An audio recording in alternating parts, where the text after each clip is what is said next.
Hi guys, today we are making Meskouta. This is a Moroccan orange infused cake. And when I say infused, I mean infused with 3/4 of a cup of freshly squeezed orange juice. It's incredible.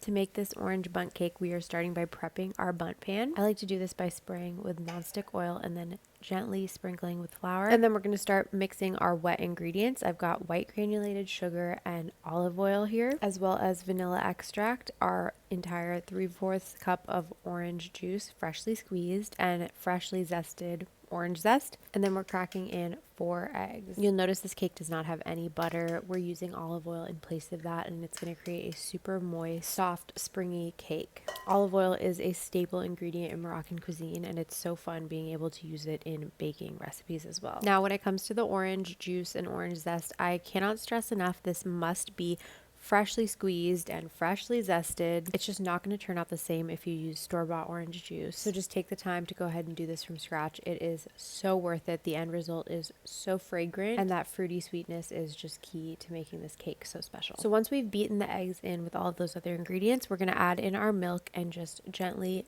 mix this in until it is evenly combined. And then we are moving on to our dry ingredients. So we've got our all-purpose flour, as well as some salt, baking soda, and baking powder. And we're just going to whisk this together. I highly encourage doing this in a larger bowl. This was just so annoying. Okay, from here we are going to go ahead and sift our dry ingredients into the wet ingredients. I couldn't find my sifter, so I just used a mesh strainer, and that worked just as well. You're just going to add it to the mesh strainer and just tap it until it is all evenly combined in our bowl. Sifting here is really important just in preventing any lumps in the cake, in the batter, and just preventing us from having to over mix this cake batter. So once that is all sifted in, we're going to go ahead and mix to combine the dry and wet ingredients. You'll see I was trying to do this with a spatula, and I quickly realized that this was not the correct tool to be using here, so I recommend just using your whisk for all of these steps. It's really going to help in ensuring that you're not over mixing the batter, and also just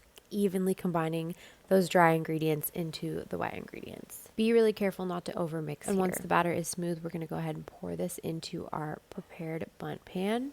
And then from there, it is going into a 350-degree Fahrenheit oven. You want to bake it until a toothpick comes out clean from the center of the cake. Let it cool completely before loosening the edges with a knife. And then you are ready to add your platter over the top and just carefully flip this. Now, as far as finishing the cake, it is totally up to you if you want to do this. It's optional, of course. I've seen this cake in Morocco finished with powdered sugar or with a brushing of orange syrup. But my favorite way to top this is with an orange glaze, which is just a little bit of that freshly squeezed orange juice combined with powdered sugar and some orange blossom water. You just whisk the 3 ingredients together and you are left with this incredibly fragrant orange glaze. You can either pour it over top or brush it directly onto the cake if you want to make sure that the cake is evenly coated with that glaze. I ended up doing both because I just wanted lots of the glaze all over the cake. If you know, you know. And then from there, you are all finished. You're ready to slice this up and serve it. This is the perfect cake for serving with Moroccan mint tea or Moroccan coffee. It's not too sweet, but it has that incredibly